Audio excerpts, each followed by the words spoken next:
Nous sommes sur la commune de Feuges. La commune s'étend à peu près sur 900 hectares, donc c'est surtout de la plaine agricole. Et on est à proximité du Savard du Bas-de-Vaux, qui est sur la commune de Sainte-Maure. Les exploitations vont de Feuges, Aubterre, Voué et Saint-Rémy-sous-Barbuise. Nous cultivons des céréales, du chanvre, de la luzerne, des cultures porte-graines, fourragères, des légumes de plein champ et des plantes aromatiques. Nous avons des assolements très diversifiés pour la région. Aujourd'hui, on travaille sur à peu près 550 hectares de bio et on a encore des parcelles qui vont passer en agriculture biologique. Donc quand on aura fini toutes nos conversions, on sera aux alentours de 900 hectares. On est vraiment soucieux de la biodiversité.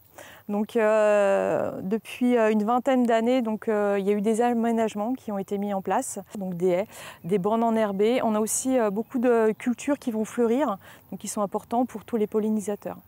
Plus on apporte de diversité, plus on s'aperçoit qu'on va avoir aussi des insectes, plus ça va être riche aussi. Donc c'est vrai que on continue de diversifier. On met aussi des cultures pluriannuelles en place. Donc moins on travaille nos sols, plus aussi on préserve la biodiversité.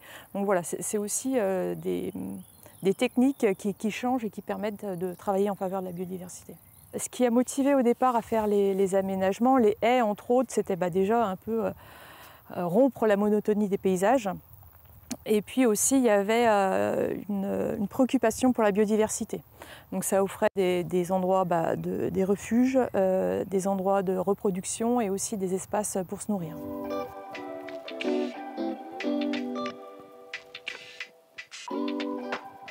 Près de 10 km de haies ont été implantés, puis entre 3 et 4 km de bandes enherbées dans les années 2010. Dans le cadre de la mise en œuvre de la gestion de la perdrix grise.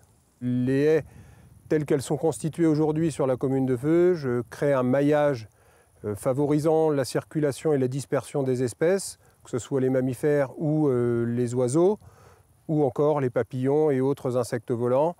Les intérêts des aménagements des habitats agricoles sont multiples. On peut évidemment citer l'intérêt paysager, mais ça va bien au-delà. L'intérêt entomologique par rapport à la ressource alimentaire en insectes et à la production d'insectes et en pollinisateurs.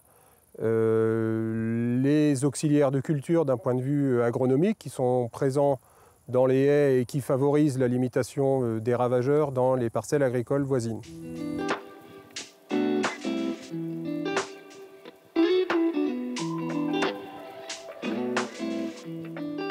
Ces bancs d'abri ont été faites aussi avec des arbustes, des arbres et des buissons, de manière à ce que tous les étages de la végétation soient couverts.